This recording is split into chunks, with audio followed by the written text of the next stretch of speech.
coaching for capability. A whole day on something that I know that when you were doing the Management Aspire thing you recognised was really, really important. So today's agenda, as we know, covers a number of different elements to it. You've seen it, it's got mindset, where we're actually looking at what type of thoughts do we have to have that are really going to help us make sure that we coach for capability within our organisation. We know it's important for a number of reasons, and you've covered those off with the inspired care that you really want to produce within this organisation. We're also going to give ourselves the opportunity to actually look at a model that we can use in coaching, which is called GROW. And that really looks at what's the goal of the conversation, what's the reality, what are the options open to us, and what is the way forward. So it's something that you might be familiar with, you might have come across it, you might be using other different models, but we thought this would be a useful one that we can actually do some skill building. So we'll have an opportunity to do that from our own perspective, and then later on in the afternoon we will actually look at it from a coaching activity we'll have to do back in the workplace. You know, these one days are set out to be extremely practical. So I thought it would be really useful for me just to share a little bit of my practical experience and some things that I've just been reflecting on recently. Our organisation engages in a number of different projects, and one just recently, in our setup process, each of us gave our professional development goals. Mine was to ensure that I could develop my project management to project director. Others were looking at being able to do survey techniques more appropriately. One was looking at content and information. And a fourth person, Mary, was actually looking at being able to do more of the project management type tasks. So I, in my professional development, wanted to support the individuals as best I could with their professional development goals. And so one of the things in our project management task is actually to look at the financial side of things. We need to be able to look at how the overall engagement is going to pan out. We need to know the number of hours and days, and we need to be able to report on this so we get an idea of whether or not we're doing the right thing. It's quite fiddly, but it's something that we all have to do. And so Mary actually wanted to have a go at this.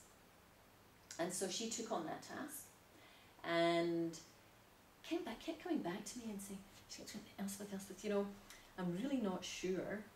You know, I don't know whether I should be putting my time to this, because Leanne said I should really work out how long does Elspeth take to do this. So, you know, I've taken a couple of hours already to go through this. I'm not really sure whether I should be putting that down to the project timesheet, because I know that will impact the margin if I do that, and I'm not really quite sure how much time I should spend on it.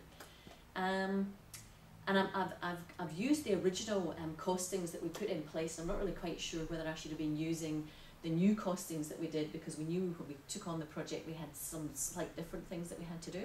So I'm really not sure, and I'm listening to all these thoughts going, you know, those are the types of things that would be on my mind as well. I'd be making decisions as to whether this was whether I should use the original costing or whether I should be using this costing. So I'm just saying, Alicia, I actually don't know how long it takes me to do these things. You know, it's an unknown for me. Sometimes I embark on these things, it takes me longer. That's okay.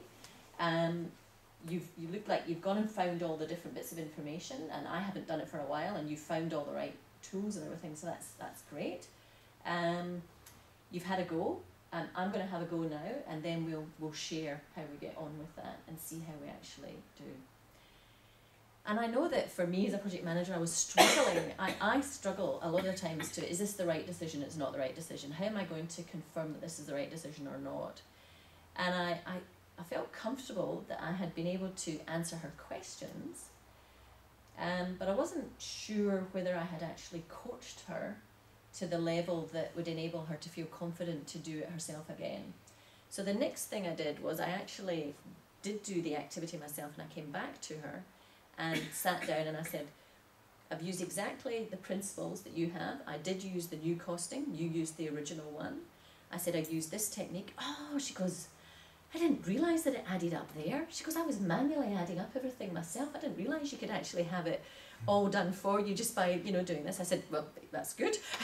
We shared that.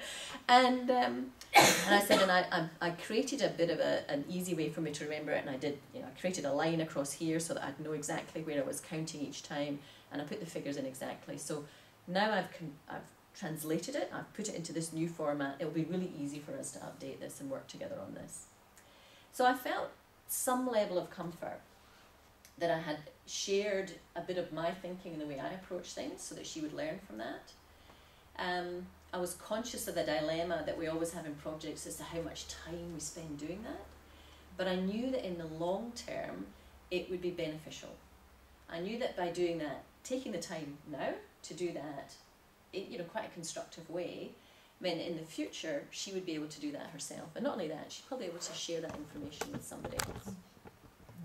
And I know that as managers, when we are trying to coach, there's always that balance about how much time we spend on things, because we know it's going to be much faster. We've been faster. Well, it took me X amount of time, but now we took double the time because we both did it. It would have been, you know, faster and quicker if I'd just done it myself. But it really helped, I think, to spend that time so that she could do it differently. And we're always making those trade-offs as managers. Do we spend the time now and reap the benefits, or do we do it expediently? And there's always a judgment call that we make. And obviously, if it's a life or death or a safety issue, we're not in coaching mode then, we do it. But there are other times where taking the time really helps. And there are certain things that we need to have in place to help us, and that's what we're going to cover today.